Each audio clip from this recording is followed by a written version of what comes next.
Саламатсыздар ма? Мен Ақтан Нұрдәулет Бейбітұлы. Сіздерге өзімнің оқыған кітабым туралы видео түсірейін деп жатырмын. Жалпы бұл бізде СВЖ видеоны түсіреміз, және де оның өзіндік бір талаптары бар. Жалпы ең алдымен айта кететін жағдай, мен өзім қазір мен кітаптардың ішінен Сара Кэмеронның кітабы «Аштық жайлаған дала» туралы кітапты алған болатынмын. Жалпы бұл кітапты не үшін таңдадым деген сұрақ болуы мүмкін. Бұл кітап менде өз қолымда болған кітаптан кейін және осы кітапты оқуға ниеттім. Және де Жұмаділ ағайдың айтқанымен өзім осы ашаршылықты кезең туралы өте қызық болды маған. Жоқ, не қалай болған. Ал енді жалпы бастайық. Ең алдымен бұл кітап не туралы? Бұл кітаптың негізгі идеясы көркем шығарма қандай тарихи кезеңдер мен оқиғаларға арналған деген сұрақ жазылған екен. Жалпы мен әр уақытын жазып отырайын, ертең көрген кезде ыңғайлы болсын. Жалпы бұл оқиға кезеңі атайтып тұрғандай 1930 мен 33 жылдағы ашаршылыққа тура айтады. Ол кездегі озбырлық не қалай болды, кімнің кесіргені барлығы жазылған.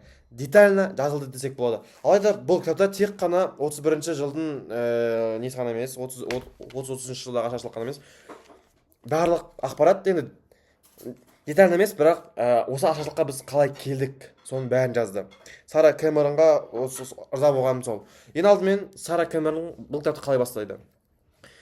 Қазақстан тарихы мен Ресейдің алғашқы кездесуі деп жоқ, бастамайды, бірақ оқиға солай басталады. Ол ең алдымен албатта біздің көшпелі мал шаруашылығы қай ғасырдан, қашан, қай кезеңнен басталды. Оған мысал ретінде ол ботай мәдениетін айтты. 2003 жылдар өмір сүрген тайпаларды айтты. Түркеш қағанаттарını, түріктер айтты, Шыңғыс ханды айтып кетеді. Және де ең соңында біздің Әбілқайырдан бөлініп шығып, өзіміздің Керей мен Жәнібек аталарымыз дербестік алғаны туралы да айтып кетеді. Ол бәрін осыны айтып келе жатып, Керей мен Жәнібектен кейін Қасым хан туралы айтады. Қасым ханнан кейін Тұрсын хан туралы айтады. Тұрсын мен Есім хан туралы, Есім ханнан кейін Тәуекел хан туралы айтады. Ол Тәуекел ханды қалай сипаттайды? Сахара жерінде сол уақытта қазақтарда өмір сүріп жатқан тайпа емес, қазақ хандығы 300 ішінде бөлінген, қаншама жұрт, қаншама адам болған кезде 301 адамға бағынған деп айтқан Тәуке хан туралы айтқан болатын. Ал енді осы уақыттан кейін бізге ол Екатеринаны айтады. Ең алдымен Петр Первойдың бірінші сөзін айтады. Сахара даласы ненің қақпасы деп айтқан болатын. Ал екіншіден ол Сара Кэмерон Екатеринаны айтады. Әбілқайыр мен Екатеринаның арқасындағы Мыңбұлақтағы 1731 жылғы 29 қарашада қателеспесем 28 старшынмен Әбілқайыр қол қойған туралы айтады. Сол уақыттан бастап және 20-24 жылы Сібір казактары туралы указды, Орынбор казактары туралы указ туралы қозғап кетеді. Бұл жерлердің бәрін прям жақсылап тоқтайды. Азаматтық соғыс, жоқ, әлі жеткен жоқ, кешірім сұраймын. Және де 64-60 жылғы және Санкт-Петербург 81 жылғы Санкт-Петербургта да айтады. Мен бұның бәрін қазір жалпылама айтамын, бұның бәрін өзім тоқталамын. Енді бұл негіз қай кезең деп тұр және оқиғаларға арналған деген сұраққа жауап беріп жатырмын. Және де осы кезден бастап бұл Сталиннің кезі. КСР Кеңес одағының кезеңі туралы айтып бастайды. Жалпы Кеңес одағының кезеңін бұл кісі социализм деп сипаттайды. Алайда мен түсінгенім бойынша бұл кісіге Кеңес одағы өте қатты жақпады. Жақпағанда именно біздің тұтан қазақтардың тұсында Кеңес одағы өте бір андай қайғылы кезең болды деп өзі санайды бұл. Мен ойымша бұл оқығаннан кейін. Жалпы бұл кезең бізге 19 ғасырдың соңынан бастап 33 жылға дейінгі кезеңдермен және ашаршылықтан кейінгі кезеңдерді толық қамды, енді детально бәрін сипаттайды. Не үшін ашаршылық болды, қандай кісінің кесірінен, ненің кесірінен, қандай озбырлықтың кесірінен, және де бұл жердегі маған ұнаған факт, ол адамдардың естелігі. Сара Кэмерон әр ол бөлімдерге бөліп жазған, кіріспесіне бөлек өз ойын жазды, туны негізіне, яғни әр тарауға өзінің ішіндік тарауларды бөлген. Жаңағы айтқан мысалы Ресей мен Қазақтардың бірінші несі деген, ол бөлек тарау, ол үлкен, үлкен емес енді, бір 10-15 беттей тарау. Сара Кэмерон сол туралы жазған кезде, ашаршылықтан неткен кезде, әр ашаршылықтың несіне ол әр адам ойын жазған.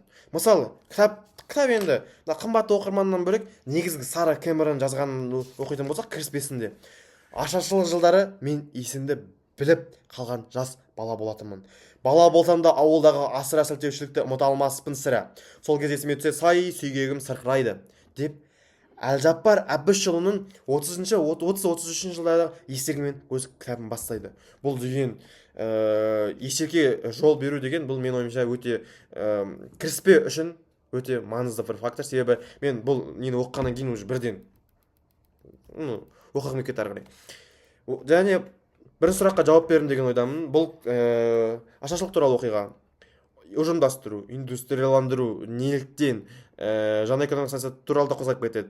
Және де осының бәрін қозғап ақыр аяғында ашаршылықтың не себепті болған Сара Кэмерон айтып береді. 06-24. Ал енді бізде екінші сұрақ: шығарманың негізгі идеясыне автор қандай мәселе мен сұрақтарды көтерді? Ал енді ақырындаған кітаптың мазмұнын бастайды. Жалпы кітаптың негізгі идеясы, мен айтқандай, ашаршылықты сипаттау, ашаршылықтың не үшін болғаны, қалай болғаны, және де кім кінәлі екенін сипаттау. Кітап басталған кезде, мен айтқандай, ол кітап бізде адамның естелігінен басталады. Және де бұл тек қана бір емес, 2-3 адамның естелігінен басталады. Және де ол өзі Сара Кэмеронның айту бойынша батыс тарихшылық Қазақстан ашаршылығы туралы зерттеген кезде, ол көп деген деректерде бұны табиғаттан жасалған, табиғат үшін болған ашаршылық немесе Сталиннің қателігі үшін болған ашаршылық деп атады. Айтқан болатын.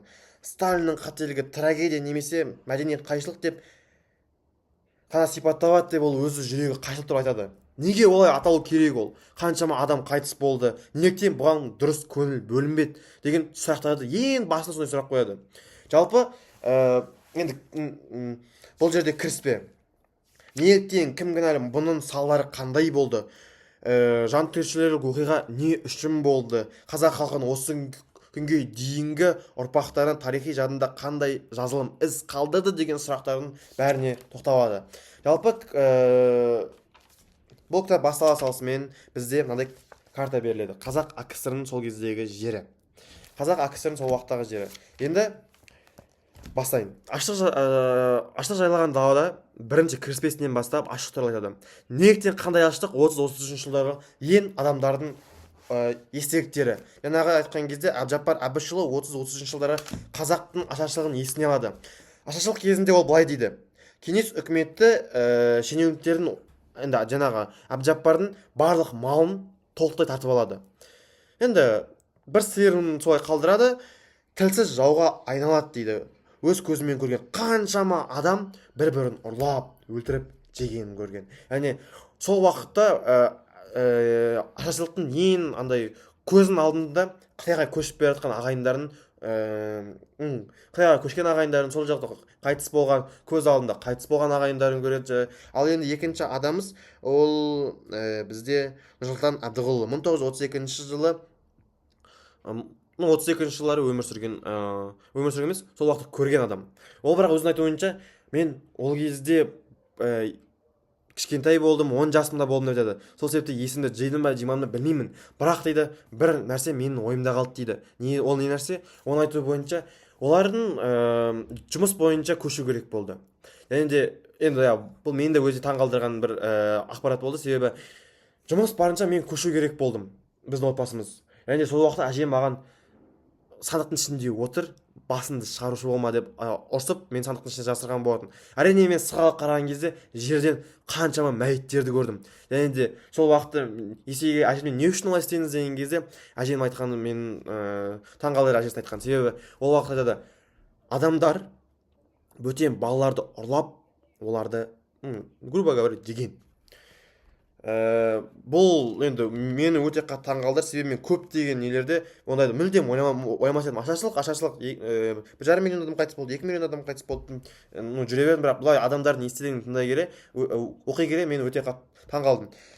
Бұл естеліктердің бәрі 30-30 жылдар өмір сүрген қазақтардікі. 1,5 миллион адам жан тапсырды сол жылдар, біз білеміз ол жағын. Және біздің мал шаруашылығымыз 40 миллионнан 4,5 миллионға шейін түскенін білеміз. 90% мал қайтыс болды. Оның бәрі қалай болды, осы кітаптың бәрінде айтылады.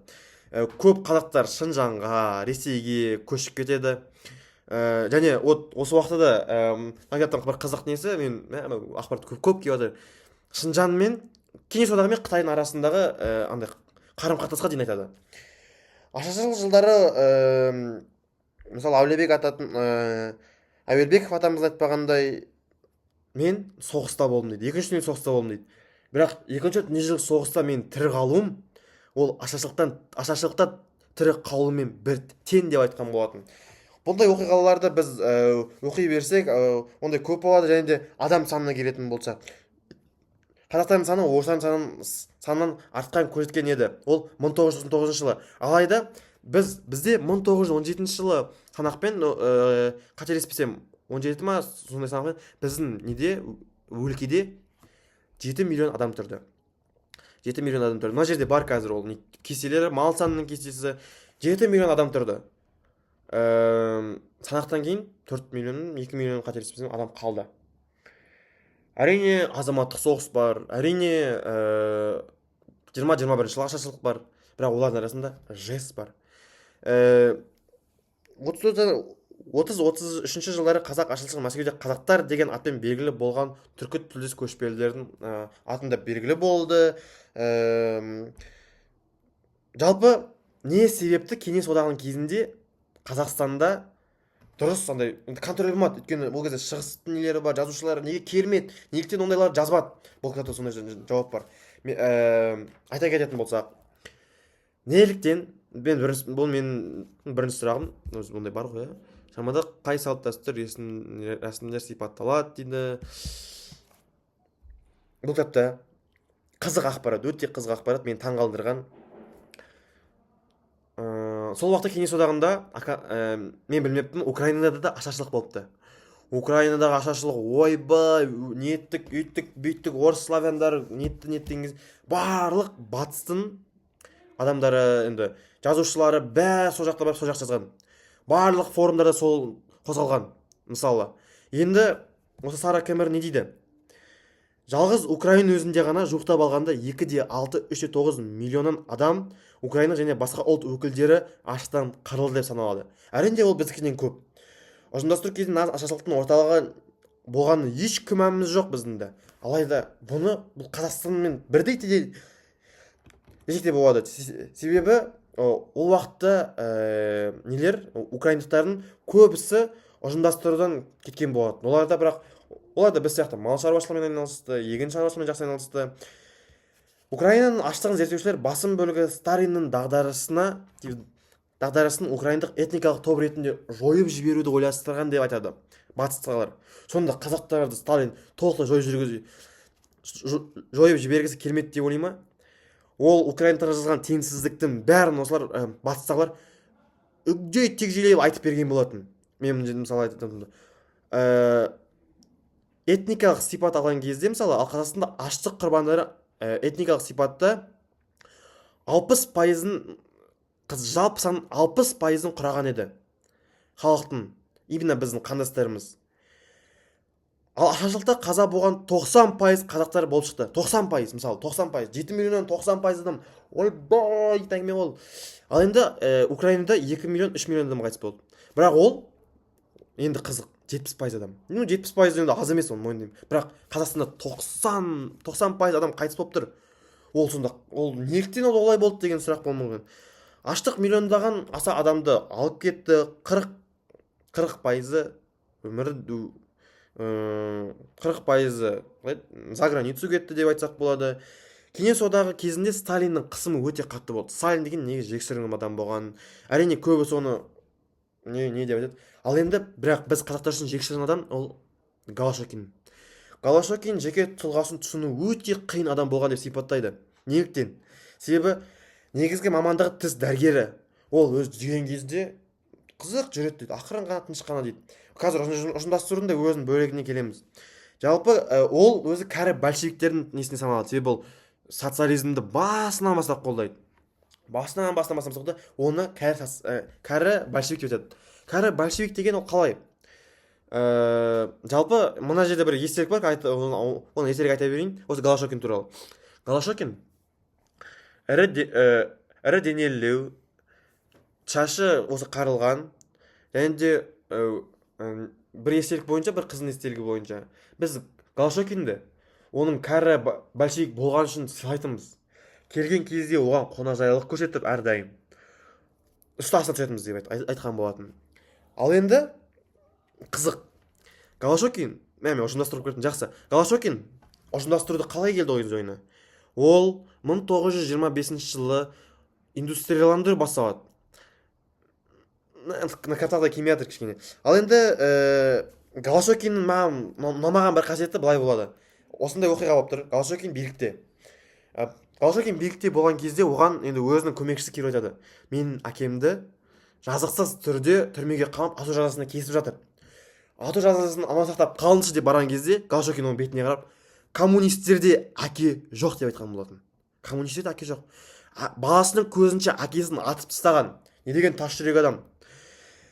Ашаршылықтан кейін жүргізілген 30 жылғы халықтың санағы болады. Халық санағының барсын шенеуніктер қазақ халқының сан жағынан күрт төмендеуін, олардың көшіп кетуімен, олардың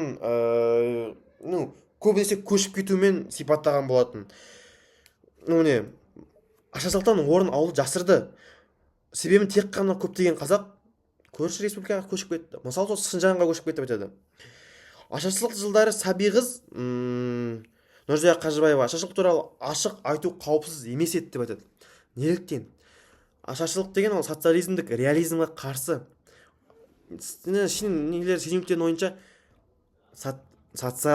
коммунистік адамды, жаңа мысалы өзің айтқандай, тек қана елін ойлаған, тек қана жерін ойлаған, өзінде ештеңе болмау керек, отбасын ойламаған тас жүрек адамды неткен болатын. Ал енді қазір олар өздерін жанын ойлап, мысалы ашаршылық туралы айтатын болса, өздерін елін ойлап, ол уже коммунистер емес деген сөз. Оларды уже атсайды. Бұл өте нашар. Газеттерге, кітаптарға бойкот жарияланады. Бұның бәрі ашаршылықты жауып қалу, көзін жұму. Көптеген қазақтың зиялыларын сол ашаршылық кезінде, мысалы, енді ой келеді, неге қазақтар көтерілмеді, неге олар шықпады, неге жазбады, неге ішіне қалдырмады деген, мысалы. Олар күресті, бірақ олардың бәрін атып тастады. Сібірге жіберді, атып тастады. Және аш қазақтар өзі, әрең жүрген қазақтардың бәрін алады да, олар көтеріле алмайды. Әр күн өзі әрең көріп жүрген қазақтарды қалай көтеріледі? Ол кітапта осының бәрі айтылған. Енді бұл жерде тәуелсіздік алған туралы жазылған кіріспеде. Голошокин ашаршылық кезінде мінез құлқын бейнелеу антисемиттік клишелерге көп сүйенеді дейді. Ол не? Құдайдың жоқ екенін, неткенін бір несі. Ал енді міне, жаңа мен айттым, барлық Украинада зерттеген 3 ғалым бар. Осы нелерді зерттеген, қазақтың жерін зерттеген. Соның кезінде халықтардың бір тобы, атап айтқанда француз Изабель Охойн. Охойн зерттеулері оның өз атауы бойынша кеңес үкіметінің билік кезіндегі қазақтардың отаршысында үлесін әлеуметтік тарихы деп аталады. Ол орталық шешім қабылдау мәселесінен көрі мәжбүрлеп қоныстандыру қазақ қоғамына тигізген апаттық әсерін айрықша сипаттайды деп айтқан болатын. Ал кейіндегілердің зерттеуі бойынша қазақ ашаршылығы озбырлық пен зомбылықтың орнын қарастырады. Мысалына тызақ, міне, 2 батыс сол кездегі ғалымы, сол кездегі біздегі барлығын зорлық-зомбылық, мүлде тарих туралы, табиғат туралы мүлдем ештеңе жоқ. Тек қана адамдардан істелген. Бұл Сталиннің кесірі. Бұл деген сол біздің қазақты жойып жібергісі келді деген сөз емес пе? Батыс жазулардың айтуы бойынша украиндықтарды Сталин вообще жер бетін жойып жүргісі келді. Украиндарды өз жеріне қосып, орыс қылғысы келді. А неге онда біз қазақтар туралы сөйтіп айтпаймыз? Неліктен? 90% қазақ қайтыс болды. Жалпы кіріспесінің бәрі сондай. Экологиялық тұрақсыздық деп көп сөйлейді осы кімдер, мысалы көптеген адамдар бар экологияның кесірі деп. Қазақтар мысалы әрине біздің қазақтың жері ол құрғақ жер болды, бірақ қазақтар соған бейімделіп көшпелі мал шаруашылығымен айналысқан жоқ па? Қай жерде жылы, қай жерде салқын екенін біліп жүрген қазақтар, олар жайдан жай келіп табиғаттың кесірінен аш қалмайды ғой, мысалы ашаршылықтан қалмайды ғой. 1928 жылы 17 жылғы революция европалық міне кішкене кіші қазанға кіреміз қазір. Кіші қазан эволюциясына ғана Голошокин деген бәлем басына қалай келді? Былай болады. Жаңағы айтқандай, мен айтып кеттім, ұжымдастыру негізгі басталған кезінде Голошокин билікке келеді. Голошокин билікке келгеннен кейін оның ойына мындай идея түседі. Осы Түрксібтің жанындағы 20 шақты ауылды осы көрейінші, не болып жатыр, не болып жатыр. Біздің қазақтар қонақжай ғой, енді келеді, ананы үст астан түсіреді, сосын тұрады да, енді мәз ғой өмірге, мені қарсы алып жатыр, бәрі жақсы екен деген кезде тұрады да, маған ең бай адамды көрсетші дейді. Ең бай деген кім бұл ауылда? Сол маған көрсетші дейді. Көрсетші. Апарат бір бой бір байға апарат. Бір 4-5 киіз үйі бар, біраз малы бар, бәрі көп, мынандай көп болады. Сосын кедейге апар дейді.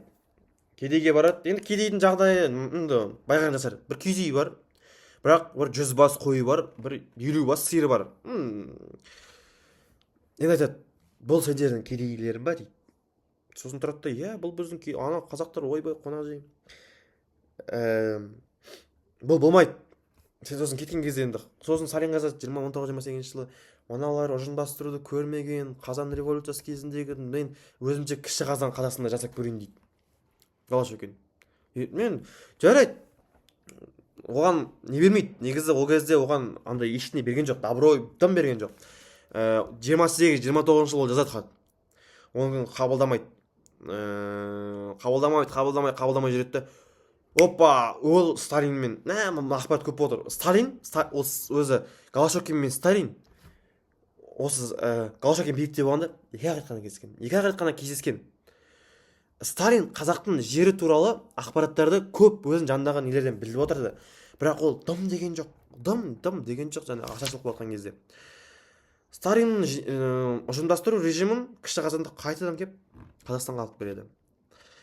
Сонда жаңағы 40 миллион малды алып тастады. Ол 40 миллион жазылған 40 миллион малды мысалы алып барады. Олардың бәрін бір үйге жинайды, бір жерге. Олардың ойынша былай болды. Қасапшымен мына малдың бәрін соямыз да, күніне, енді жоспармен ғой, бұл жер жоспар. Күніне определенный бір количество малды сойып отырамыз, және оның етін жібереміз. Бірақ 40 миллион бірде неткен жоқ, жиналған жоқ, бірақ бір жаңағы ойлаңызшы өзіңіз, кедейден 100 бас жиналды. Кедейдің малын, мысалы, ол бірінші байдың малдарына барады, байдың малдарына алады. Қаншама бас мал барады, мысалы, 40 миллион енді аз емес қой өзі. 7 миллион адамнан мысалы барады соған. 40 миллион малын алды бір жерге, енді жинаған жоқ шығар, бөлек жинаған, бірақ бір неде мысалы 2-3 миллионнан тұр мысалы. Өзі оларға жем шөбі бар, оны астын тазалау керек, үстін тазалау керек, андай инесін тесін. Мал арам өлді ол кезде. Таза арам өлді. 40 миллион малдың бір 80% жай өліп қалды. Ешқайда жарамсыз болып қалды мысалы. Жай шіріп сол жерде жатты. Оны еще ешкім жинаған да жоқ. В общем, сондай көп нәрселер болды. Бұл жерде жазылған. Бірақ бұл құжаттар ұлт құрылысы шарасында жолмен жүзеге асатын және қамтамасыз етілмеді. Бұл жерде 1923 жылғы ой келеді, жаңа Сталиннің ойына жаңағы жесті, бұл жес ол біздікі емес, коммунистерге жараспайды деген абырой түсіріп, қайшылықтар алып келеді, алдыңғы көзқарастар, ғалымдар, неше түрлі. Вот, бізді әрдайым Украинамен салыстырды, Украинаны бізбен салыстырды, осы кітапта. Басынан бастап бізді Украинамен салыстырды. Нәтижесінде арттыра түсінетін икемді шара ұлт қозғалған болатын, көшіп кеткендер де бізді өтірік жала салды, Қызыл армия, Ресей, вот мына жерде барлық ақпаратта жазылған. Енді мына жерде мен өзім көргенім бойынша бұл жерде айтылған шығармада қандай салт дәстүр рәсімдері сипатталған. Мына жерде мен бір салт дәстүр оқыдым, бірақ шынымды айтсам ол қай бетте екені есімде жоқ, ұмытып қалдым. Қателеспесем, оның атауы С-дан басталады. Ол жерде қалай? Біздің қазақтар өте негізі мен бұрында ойлайтынмын біздің қазақтардың байлары өңкей шіріген мындай болған деп. Бірақ қарап тұрсақ, қазақтар өзінің кедей жұртына, туысқандарына қысқа деп мал береді. Біраз, мысалы, бір екі сиырын береді, жаңағы нетін қалай еді, сүтін алу үшін, бір екі қойын береді, жүнін қырқып алсын деп. Ал кедей адам оны просто бағат, оның өліп қалмауын енді сондай несін. Арамы жоқ, мысалы. Бәрі сені тапсырып кетіптір. Ал егер не туса, бұзау туады, не туады, оны сол байдан қалдырған, сен баққан малың деп. Мінекей, мысалы, қыстауда бай адам кедейдің қамын ойлап тұрған кезде қалай ол біздің кесімізден ашаршылық болады, қазақтарда өзінің кесімінде ашаршылық болады деген мысалы сұрақ бар. Бұл бірінші сипат. Екінші сипат ол қазақтардың бір-біріне деген бауырмашылығы. Мысалы былай болады. Мына жерде кішкене жазылып кеткен. Екінші дүниежүзілік соғыстан кейін біздің қазақтардың жеріне осы немістерді алып келеді. Алып келгеннен кейін оны қазақтар ешқайсысын біреуін ұрып өлтірген жоқ. Қонақжайлықтың белгісі. Немесе қазақтар, мысалы жазылған, не жаңағы ашаршылық болып отыр, қатты ашаршылық болып отыр. Базарларға барады, мысалы, базарларға барып, ештеңе ұрламайды, ешқашан ұрламаған. Абырой жемейді, мысалы, біздің қазақтарда. Ақпарат өте көп, мысалы, мына жерде бірінші сұрақ қазақ ашаршылығының себептері болған. Оның ең басты себебі ол ұжымдастыру. Екінші себебі ол бізді бір жерге қадап тастау, көшпенді қылмай, бізді немесе модернизациялау біздің қазақтың көбісін. Ұжымдастыру ол екінші фактор. Ұжымдастыру, мемлекеттік астықпен, етпен қамтамасыз ету, және біздің қазақтардың жерін индустриал, в общем, лаборатория қылу. Кіріспесі ұзақ болып кетті. Мына жерде Голошекин орынбасарын еткен Ізмұқан Құрамысов Мәскеуде кейінгі шенеуніктен тіпті Қазақстанның картаны таба алмайтынын айтқан. Мысалы, орыс шенеуніктер қазақтарды өте қатты жек көрген, мысалы. ГУЛАГ жүйесі туралы айтылған бұл кітапта. Ал енді осыны бастайыншы мен. Бірінші тарау дала кеңістігі. Әрине сіздер апай ойлайтын шығарсыз, дала неге кітапты ашып отыр деп. Ақпарат мен үшін өз айтпай қойын тым көп болды. Мен қазір соңғы жағын ашаршылық туралы айтып, күшті қойып бере аламын. Бірақ бас жағын мен сәл-пәл ұмытып қалдым. Сол 1896 жылы, 1921 жылдары дала және егістік, бұл жерде не айтылады? Біздің қазақтардың өмір салты қалай көшіп қонады, қыстау, жайлау, көктеу, күздеу бәрі айтылған. Бірінші бастайын. Халықтың 1916 тамызда славяндар қазақтың жерінде 59%, қазақтар 34% құраған. Ал омбыда мысалы 74% славян болған, 26% ғана қазақ болған. Жаңа мен айттым, Екатерина патшасы не бәрін айттым, бұны мен о жағын қайталай бергім келмейді.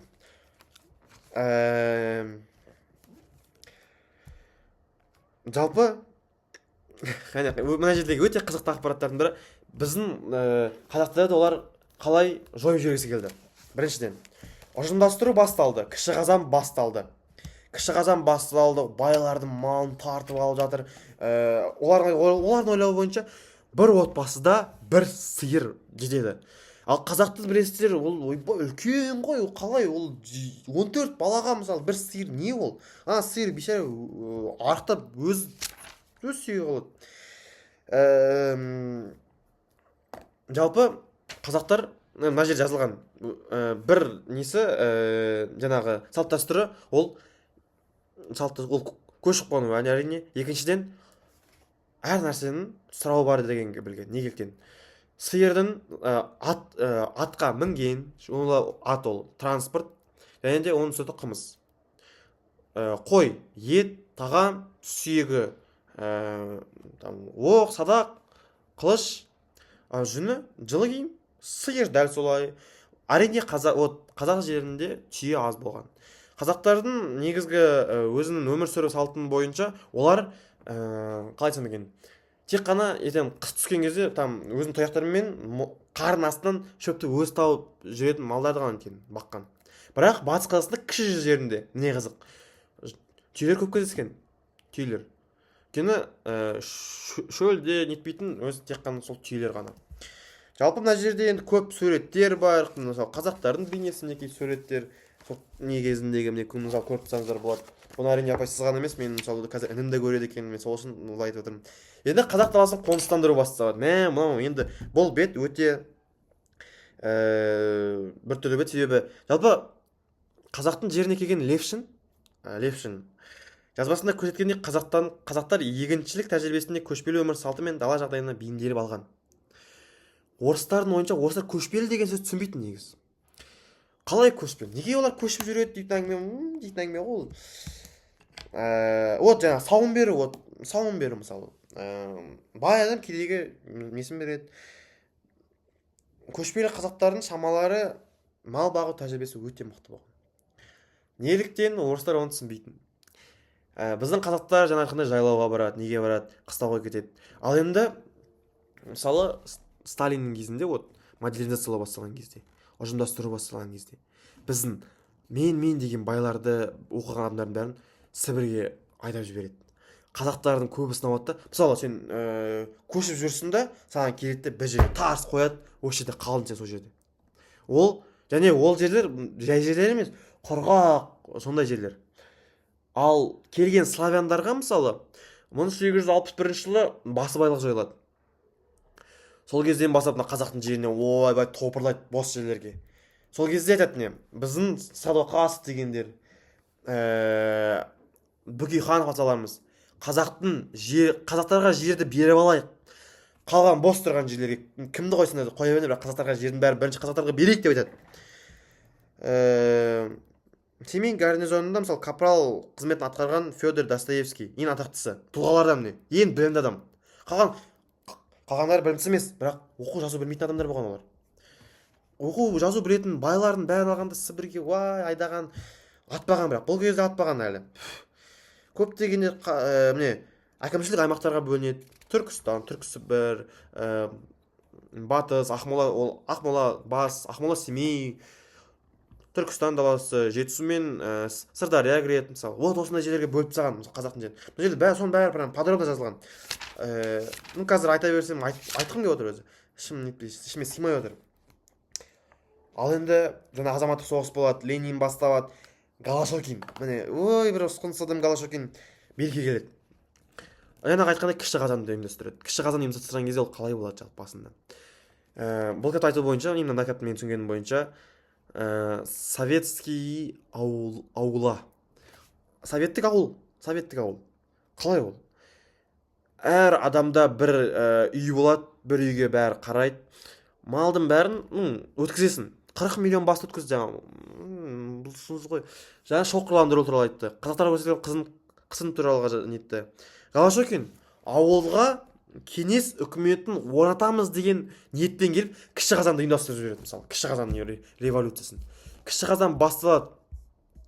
Кіші қазан 25 пен 28 жылдардан негізі ойы болған оның. 30 жылдар осы идеяны қолдайды. Уақыт өткен сайын қолдауға ие болады.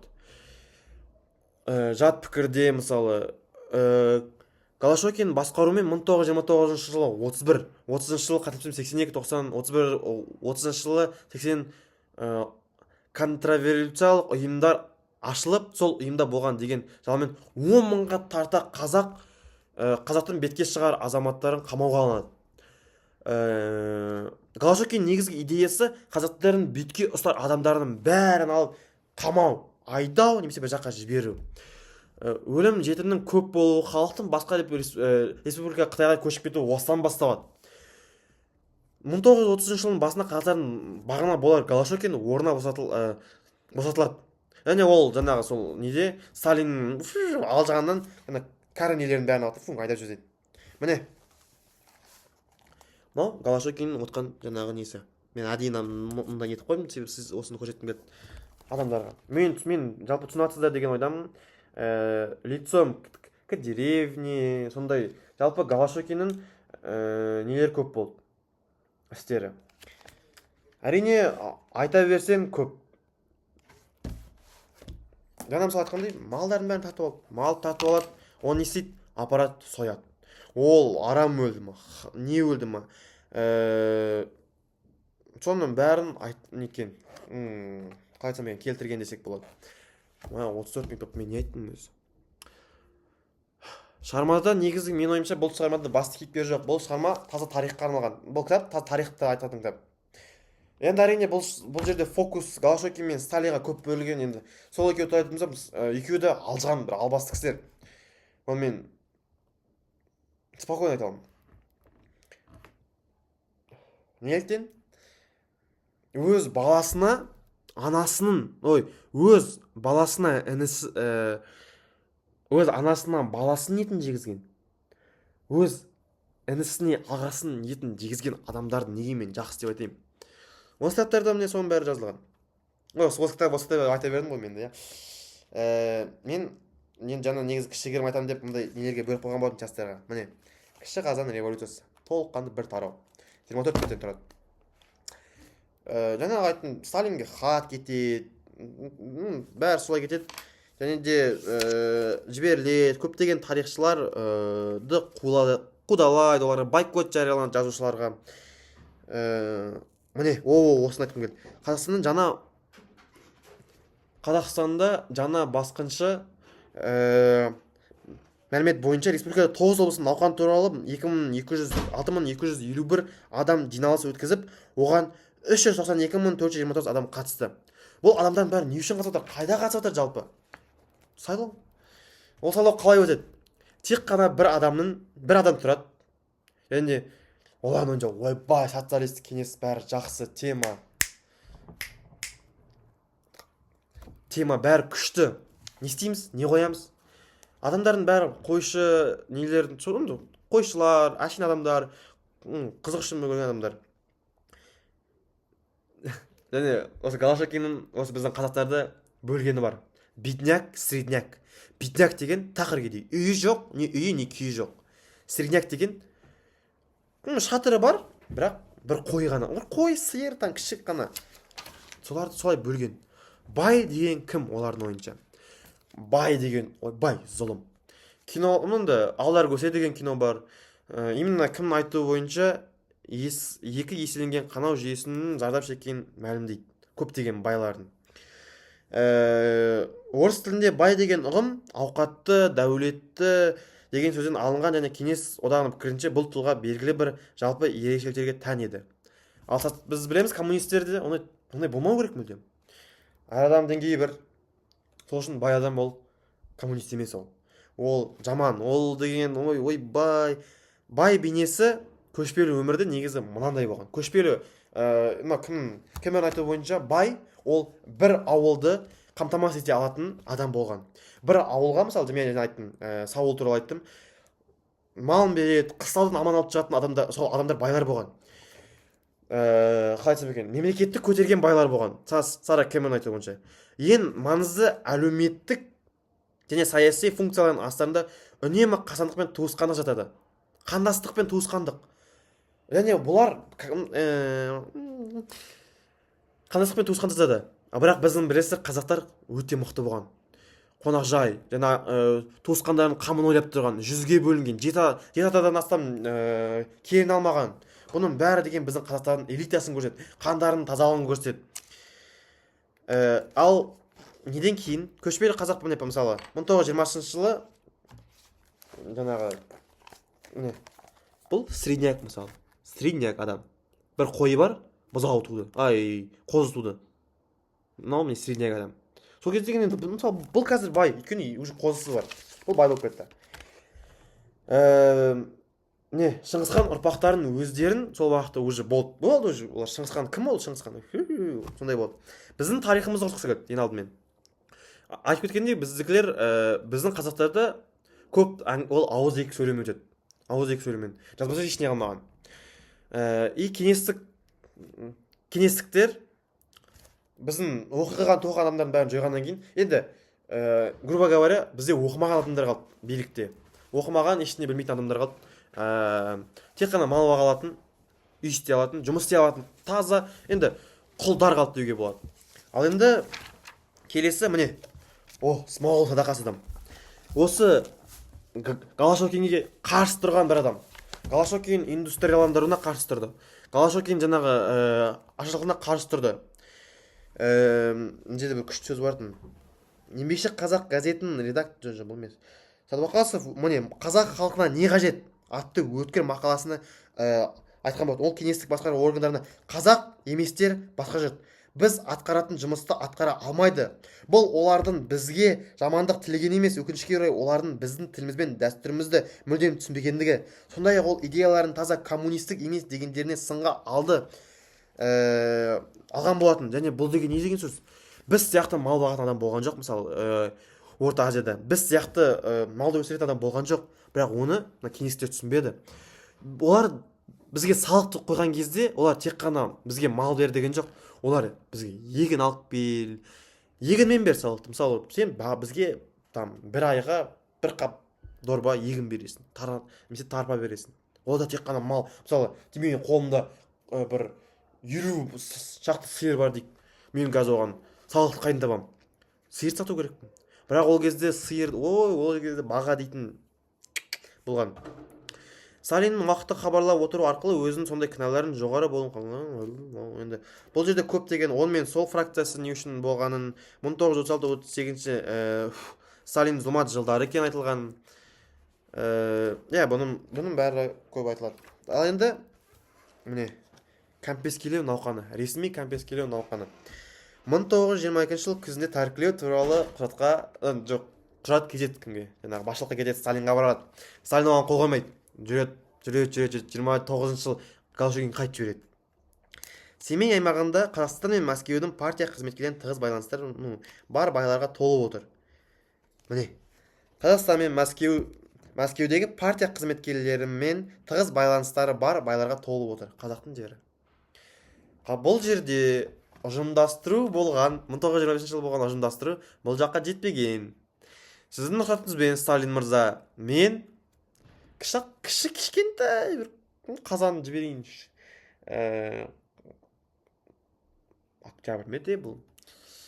Октябрь, ноябрь, февраль, октябрь. Өзім кіші қазан. Жіберейінші. Бастап жіберейін, қарсы болмасаңыз қазақтың жеріне. Сталин не дейді? 30 жыл қателеспесем. Білгенсізде. Бұл сенің жерің. Экспериментируй дейді. Ой, алла. Қалада Давыда үлкен шаруалар бар, әйгілі бай адам, мысалы, міне осы байлардың аты. Нығмет Нұрмақов, Малдыбек, Мұсатай Малдыбаев, Қамди Бесек тізімге енгізілуді талап етілді. Бұлардың бәрі малын тартып алады да, өздерін еңбекші қазақ деген жолмен сібірге жіберіледі. Байларды. Сәкен Сейфуллин басқаларын партияның сол жақ қанаты қарсыластары саяси беделден айыру мақсаттарын бұл есімдері тізімде қалды. Үй қонақжайлығы деген. Жаңағы айта кететін болсақ, біздің байларды бұлар қалай еткен. Алдымен байлардың біріншілеп біз коммунистік партия кедейлерге көмектесеміз, малдарыңды беріңдер. Жаңағы бір 3 миллион, 1 миллион алып кетеді. Ол 1 миллион енді бай кедейленеді әрине, бірақ өлмейді. Өйткені кедейлерге көмектесеміз, оларға ет береміз, бізден пайда болады. Екінші келеді, уже 1,5 миллион алып кетеді. 500 мың жарайды, 500 мың нормально. Жоқ, не нормально, конечно, бірақ өмір сүреміз. Келесі келгенде тұрады. Жаңағындай барлық мал алып кетеді, 1-2 сиырын қалдырады. Сол кезде байлар шығады. Не масқара, не бұл, қашан, қайда, не қылып жатсыңдар? Кімге беріп жатсыңдар деп мен сұрайды ғой. Ірі мал егерлері саналатын 323 адам сөйтіп шығады енді. Тұрады. Сен қарсысың ба, сен коммунистке қарсы, Сталинге қарсы шығып тұрсың ба? Ал кетеді. Бәрі кетеді. Тәркіленген адамдардың туыстары мен жақтаушылары кек алған жағдайларда да болды. Нәтижесі байды ұстап берген белсенділер. Айтпақшы, бұл жер бір қызығы, енді мен өзі таңғалдырған тағы да айтты. Адамның санасыздығы. Бұл мемлекетіміз адам өзіне байланысты. Неліктен? Жалпы мен алдында әдеби кітаптар оқыдым. Ол кезде де былай болды. Енді негізі мына жерде бір оқиға, бай адам енді малын бәрін тығып отыр. Тыққанда жертөлелерге немесе жаңа сойып жатыр, үлгермей жатыр да. И бір көз аш, бір сайран адам, бір адам кедей тұрғанда мен коммунистпін дегенді ана бай тастап берген. Қай жерде тұрған бәрін айтып берген. Ол байыды енді жағдайын түсініп тұрсыздар не болған, бірақ ана енді істеген қазақтың өзімізге істеген несі. Енді бұл жерде көрінеді, коммунистік қазақтың басына кіріп бара жатыр. Бұл Голошокиннің негізгі кемшілігі науқанның. Әсіресе мал тәркілеу мақсатында жету қиын болған былай да сипатталады. Вот не, тәркілеудің саны мал айдап әкетуге де, таратып жіберуде, базардан сатып жіберуге де оңай. Ол партияның ойбой мал 1.144.474 мал тәркілеу жоспарланған, тек қана бұл 64%, жоқ 64 емес даже 6,4% ғана орындалғанын хабарлайды. Мінекей 6,4%. Бұның бәрі грубо говоря гол дефакт. Қыспақтағы көшпенділерді айттым деп ойлаймын. Міне мен көрсетіп берген кесте. Бұл біздің қазақтың жеріндегі кесте. Бұл көріне ма сіздерге? Міне 29 жылы жылқы саны мынандай болды. 4192 адам 29 жылы. Ойлаңыздар, 7 миллион демей қойшы, 3 миллион дейікші, 2 миллион, 3 миллион адам, 4 миллион дейікші. Жылқы 4192. Сиыр 7442. Түйе 1393. Қой енді 27223. И шошқа 286. Жалпы 40.508 түп бар 29 жылы. 4 миллион адам, мысалы, қазақтың жерінде. Бұл енді өтірік шын білмеймін, бірақ енді бұны көрген кезде мен таң қалдым. Енді ойлайсыз, 40 мың мал 4 миллион адамға уже негіз енді 30 жылы бұның бәрі 2 есеге азайған. 2844 жылқы 30 жылы, 3302 сиыр, 678 түйе және 15561 қой, 130 шошқа. Барлығы 22560, 2 есеге төмендеді. Ал 31 жылы мүлде 1900, 2800, 450 түйе, 6500 қой. 27 мың қойдан 6500-ге шейін түсті. Барлығы 11780 қой. Ақымақ адамы түсінеді бұның негізі. Ал енді бұл жерде менің өзімнің бір нем бар. Бұның бәрі не үшін жасалып отыр? Неге бұның бәрі жасалды деген ой мен енді жүзігеме келіп бұл кітапты оқытқан кезде мен кішкене ашуыма келді. Жалпы мен соны енді кішкене интернеттен қарадым, кітаптан қарадым. Мен ойыма бір-ақ нәрсе келді. Біздің қазақтарды толыққанды жойып жібергісі келді. Тек қана 1-2 миллион адам қалды. Енді 1-2 миллион демей қойын, 100 мың, 200 мың адам қазір нелер сияқты қалдырып, олардың мал бағы құл қылуға келді. Енді мен өзім түсінігім бойынша бізді құтқарып қалған ол 2-ші дүниежүзілік соғысы. Ұлы Отан соғысы дейміз, 2-ші дүниежүзілік соғысы дейміз. Себебі соғысатын адам керек. Оған әрине қазақтар. Сол себепті бізді құтқарып қалған негізі мен ойымша, өйткені міне 31-33 жылға шейінгі ашаршылықтың енді мен өзім тапқан кейбір ақпараттарды айтып берейін. Ашаршылық кезінде Шамат қандай салт-дәстүр осы шығарманы оқып шыққан соң сіз өзіңіз үшін танымдық тұрған қандай жаңалық аштыңыз, маңызды өзіңізге ұнаған сюжеттерін 2-3 үзінді мәнерлеп оқып беріңіз, түсіндіріңіз. Қандай көңіл сезімде. Міне мен айтып отырмын ғой соны. Жалпы кітап оқыған кезде былай болды. Өте бір мен жүйкемді мазалаған бір не. Ол жаңағы әрине Голошокиннің әкесінің аты тұсауы, өйткені ол мен түсінігімде ол өте қатты. Ал екіншісі мына мал санын оқыған кезде. Мал саны бұл қазақтар үшін 2 миллион адам үшін 40 мың мал деген ол өте аз.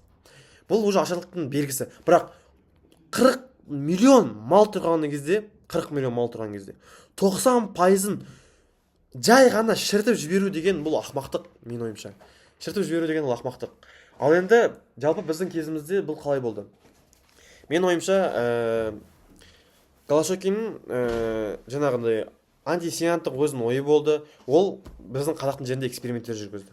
Оның ойынша ұжымдастыру бұл полный қазақтың жерін, ауылдарды толыққанды ұжымдастырды және коммунистер шығарады деген ойда болды. Ең бірінші несі, фактісі. Екіншіден, бірақ ол іске аспады. Себебі ол тас жүрек адамдардан не күтесің? Ал екінші ол ашаршылық. Себебі нектен? Мәскеу дамып жатыр, бәрі дамып жатыр. Мысалы біздің сол Мәскеуге шетелдерден неше түрлі адамдар келіп жатыр. Шетел ақштан келіп бізге 20 адам жұмыс істеп жатыр. Қазақтар аш жатыр бірақ. Қазақтар ауылдардан, шетел қалаларда аш жатыр. Олар ауылдарын тастап қалаға келуге мәжбүр болды. бірақ қалаға келгеннен не пайда? Бұларды күтіп тұрған ешкім жоқ. Бәрін ұрып салады. Сол үшін көшуге тура келді. Мына жерде алғашқы 5 жылдық пен адайлар туралы жазылған. Сол кезде көтеріліс туралы, енді көтеріліс болған екен. Міне, тазалар саралары көрмей қалды. 1931 жыл. Оқып берейін. Өзіме ұнаған кездесін Мәскеу мен Ленинград қалаларында шенеуніктер қазақтардың малын рахатын көріп отырғанда республиканың партия комитеті Мәскеуден келген қысыммен аймақты хатшыларға жасырын малды тәркілеу жұмыстарын 2 есе күшейтуге нұсқаулық беріп жатыр. 31 жыл. Нұсқаулық беріп жатыр. Олар түзге жасырылған немесе айдалған малды жаппай іздеуге рұқсат берді. Малды тауып әкелген ұжымшар мүшелерін сыйақы тағайындады. Қазақстанның экономикалық жағдайы Ленинградтың әлдеқайда нашар болғаны белгілі. Қазақстанның экономикалық жағдайы қарамасының орталық комитет қысымын қорыққан Голошокин қаланың қысылтын жағдайын берді. Бұл малды республика шалғай аудандарынан жинау керектігін тілге тиек етті. Малды тәркілеу және теміржол желілерін жеткізу жұмыстарын қарқынын арттыру мақсатында ол РСФСР-ден қосымша материалдар мен тәжірибелі мамандар сұрады. 1930 жылы көктеміндегі жетістіктердің бас айналудан кейін уақытша кідірістен кейін 1931 жылы ұжымдастыру қарқыны қайтадан үдеп, қаңтарда 32%, жыл аяғында 68%-ға дейін шырқай көтерілді. Бұл жерден біз не түсінеміз? Жаңағы малдың бәрі қайда? Коммунизм деген қайда жалпы? Билікте отқандардың бәрі ақымақтар деп грубо айтсақ болады. Неліктен? Ленинградта отқандар, біздің қазақтың малын тойып отқандар, олар аш отқан жоқ бұл жерде. Оларға да әрине бәріне беріледі, бірақ именно шенеуніктер бұл жерде, мысалы, өткен себеп соғыс уақытында да генерал маршалдардың өздері Блащиков етіп өмір сүрді. Жалпы шенеуніктер дін ойынша қазақтарда мал көп болды. Алайда бірінші ұжымдастырудан кейін мен айттым, қанша 1.147.000 мал, ол 6,4% болды. Жоспар бойынша 6,. Бірақ мына жерде ары қарай тіркелей беріңдер. Заңсыз түрде малдың бәрін алып келіңдер деген ой, мысалы. Бұл озбырлыққа әрине, бұл едеуір астық, бұл бізге керек жағдай, біз аш қалмауымыз керек, Мәскеу аш қалмау керек, басты шенеуніктердің қарны тоқ болу керек. Және Голошокин, Сталиннің қысына шыдамаған Голошокин мысалы.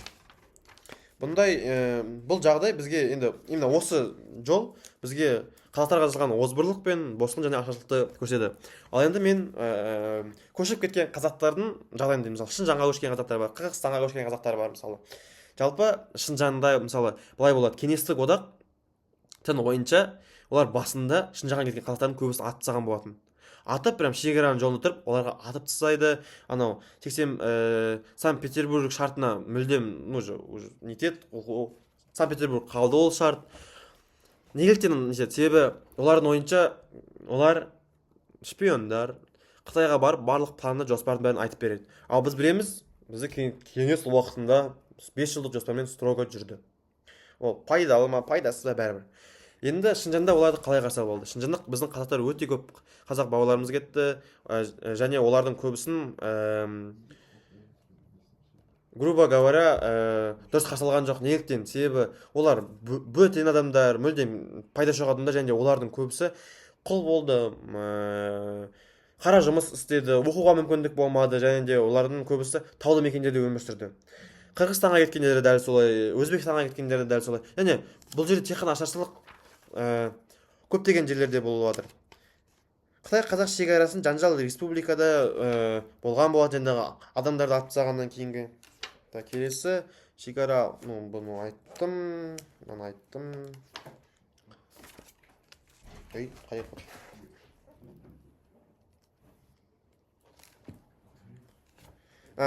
Жалпы енді бұның бәрін айта кететін болсақ, қазақтардың 1,5 миллион адам қайтыс болды. Осында кеңес үкіметін ақмақтығының кесінен 1,5 миллион адам қайтыс болды. Мысалы, соңында Ибрахим Исамов мектепке бара жатқан жолында үнемі аштан қырылған қазақтарды көретін еске алады. 20 жылдан астам уақыт өткен соң ол былай деп жазды. Әлі күнге дейін жан жан тәсілім етіп бара жатқан адамдардың зар еңіреп көмек сұраған дауыстары құлағымнан кетпейді. Бірталай адамдар үшін ашаршылықтың аяқталуы апат кезінде тағдыр тәпкегіне түсіп айырылып қалған отбасы мүшелерін іздеумен өткен ұзақты ауыр жылдардың бастауына ұласты. Енді бұл жердегі соңғы сұрақ, бұл маған соңғы сұрақ шығарманың біздің қандай салт дәстүрлеріміз кетті. Ең алдымен біз қазақтар өзіміздің қазақилығымызды жоғалттық. Адамдарға деген сенуімізді жоғалттық мысалы. Себебі аштық уақытта бір-бірін жеу басталды, бір-бірін ұрып соғу. Бұған дейінгі қазақтар өз бір-бірлеріне мысалы аға туыс, ағамен бауыр отырып ешқашан қырылмайтын. Ал қазір мысалы аға інісінің баласын барып ұрлап жеп кетуі мүмкін деген көптеген факторлар біз білеміз. Ал енді мына жердегі сұрақтарды қарайтын болсам, бұл кітапты оқу кезінде қандай көңілде, сезімде болдыңыз дейді. Мен оның бәрін айттым. Бұл кітапты ұстазыңызбен, жақыныңызбен не үшін ұстар едіңіз? Ең алдымен мен бұл кітапты көптеген Қазақстан тарихын оқығысы келіп жүрген немесе білгісі келіп жүрген адамдарға ұсынар едім. Ол студенттер, оқушылар немесе үлкен кісілерге де мысалы ұсынар едім. Себебі бұл кітап біздің Қазақстанның ашаршылық кезіндегі прямой фактарды сипаттайды. Қалай болды, не қойды, не жойылды. Себебі мысалы ашаршылық деген кітапта дұрыс берілмейді. Мен оған көзім жетті. Неліктен? Әшейін цифр қойып қояды. Не болғаны бет табиғат, немесе Сталиннің қатыгездігі, былай. Мына жерде мына адам өлді, қалай өлгені белгісіз. Қандай азап көргені бұдан кітапта бәрі жазылған. Бұл кітапты оқи келген кезде адамның жүрегі ең алдымен ашу болады. Басын оққан кезде, одан кейін адамдардың өзінің өмірбаянын оққан кезде аянышты болады. Прям андай өзіңді Аллаға шүкір етесің, әнде өзіңді біртүрлі сезіне бастайсың. Сол себепті мен бұны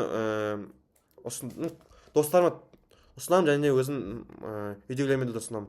Және шығарма авторы туралы не білесіз? Мен Сара Кэмерон туралы бұған шейін дым білмеген. Оны айта аламын. Бірақ осы Сара Кэмерон деген ол батыс жазушысы екенін түсіндім және білдім. Сара Кэмерон орысша және қазақ тіліндегі дереккөздерге сүйеніп, әлеуметтік жантүршігерлік нені сипаттағаны, және Сара Кэмерон Мэриленд университетінің тарих профессор екенін түсіндім, және Сара Кэмерон ұзақ уақыт елеусіз қалған қазақ ашаршылығын бізге сипаттағанына ырза болдым. Енді өз ойымды қорытындылай келетін болсам, Аштық жайлаған дала кітабы бұл сөзсіз қазақтың тарихын айқын көрсететін бірден бір кітап. Мен ең алдымен сипаттаған мен ойым кетіп қалды, ойым бөлініп кетті. Жалпы бұл кітапты оқи келген кезде адам өзіне көптеген ақпарат алады. Бұл көптеген ақпарат, оны қалай айтсам екен, мысалы бұл жерде тек қана ашаршылық қана айтылмаған.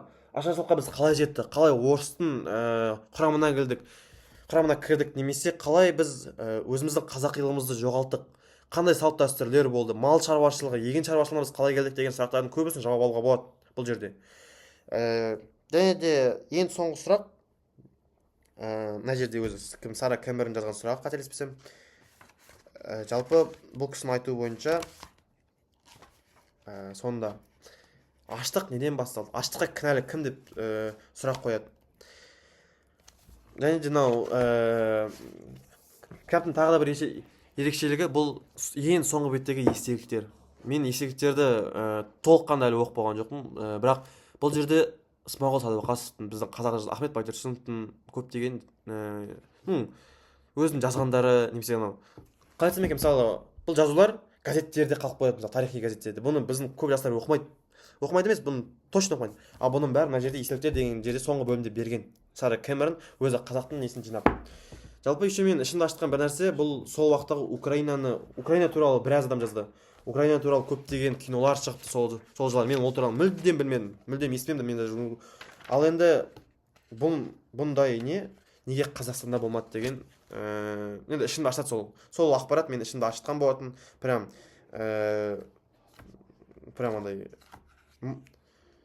неприятный чувство болды менде. Себебі мен ата-бабам осындай зардап шекті, прям қатты қиналды. Және ана суреттерді көрген кезде де мысалы әрине бұл суреттер бұрынғы уақыттың суреттері, және ол уақыт адамдар не болғаны, бірақ алайда ана балаларды көрген кезде немесе там түйенің үстіндегі екі қызды көрген кезде де мысалы түйеге социализммен жетуге бола ма деген тарауда оның бәрінде мысалы бізде көрсетілген. Және де адамдардың түріне қараған кезде де ашық кезде өте қайғылы, және анау статистикаларды көрген кезде адамның жан түршігерлік, мен енді мына миға қонымсыз нәрселер келді.